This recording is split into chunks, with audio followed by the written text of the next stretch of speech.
Hi, besties. Today's story will break your heart and remind you that sometimes love can blind us to the people we should fear the most.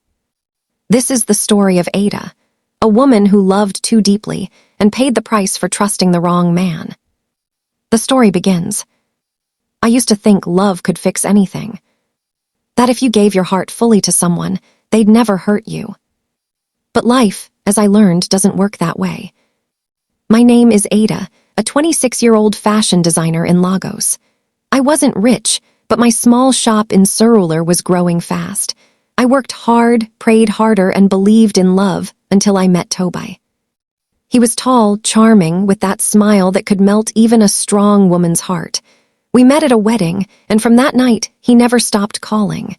He said I was different, a woman with peace in her eyes. For months, Tobai was everything. He brought lunch to my shop, took me to Lekki beaches on weekends, even surprised me with flowers, something no man had ever done. I thought I had found the one. Until one night, I saw the message. It was past 11 p.m., and he was asleep beside me. His phone lit up, "I miss you, baby." At first, I laughed. I thought maybe it was a joke, but when curiosity won, I opened the chat. There she was, Cynthia, his office bestie. And the things he said to her broke me. He called her his future, told her how he wished she was in his arms instead of me. I stared at his sleeping face, and for the first time, he looked like a stranger. The next morning, I didn't shout. I didn't cry. I smiled, kissed him on the cheek, and told him breakfast was ready. He never knew that moment. Something inside me died, and something darker was born. I didn't leave him. No, I played along. When he said, "I love you," I said it back. When he smiled, I smiled too.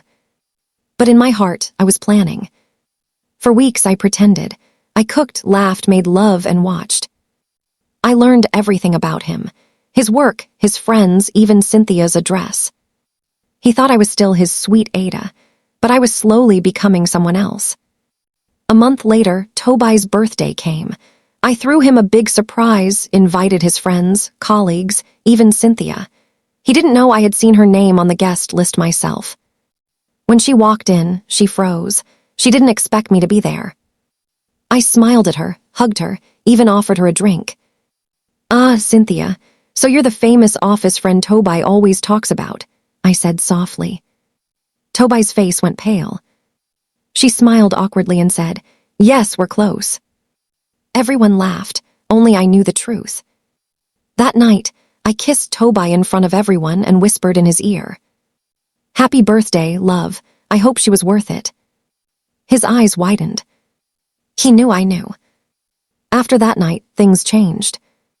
He became distant, nervous, always checking his phone. But I stayed calm, because revenge is best served cold. One morning, I got a call from Cynthia. She was crying. Tobai had promised to leave me for her, but he ghosted her instead. I almost laughed. Men like Tobai never stop until they ruin everything. I told her to meet me. We sat at a cafe in Yaba, two women broken by the same man. She said, "Ada, I didn't mean to hurt you. He said you two were over." I looked at her, tears in my eyes.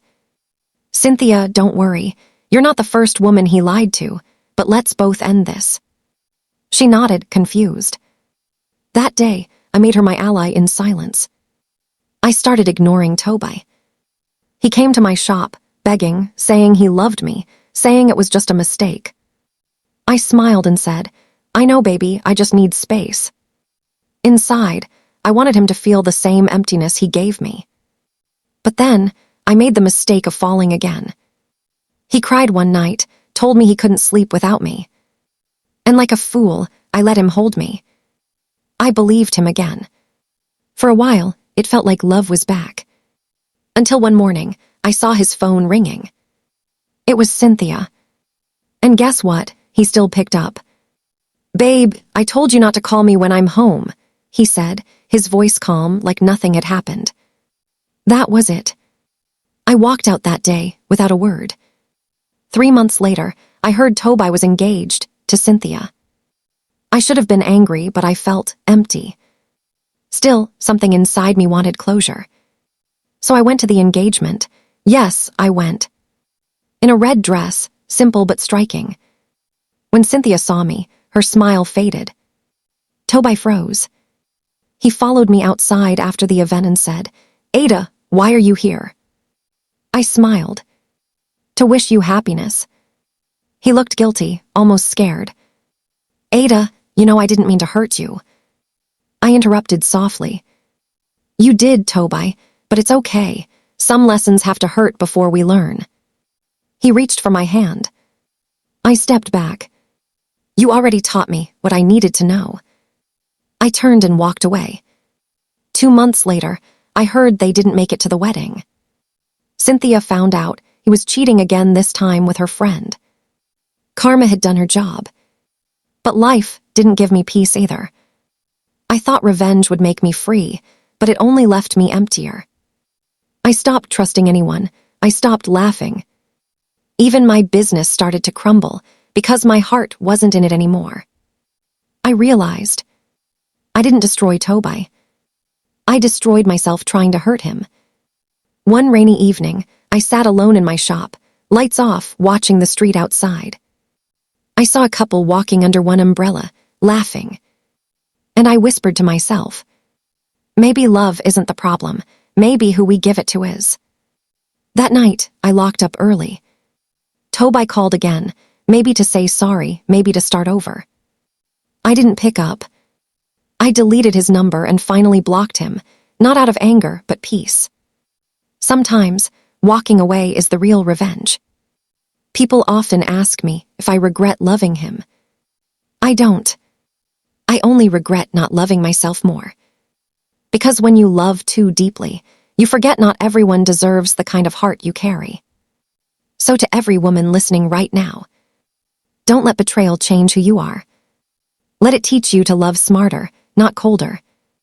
And remember, you can heal from heartbreak, but you'll never heal from the hate you feed while trying to get even. Thank you for watching, besties.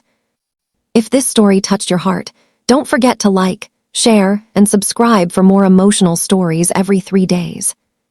See you in the next one.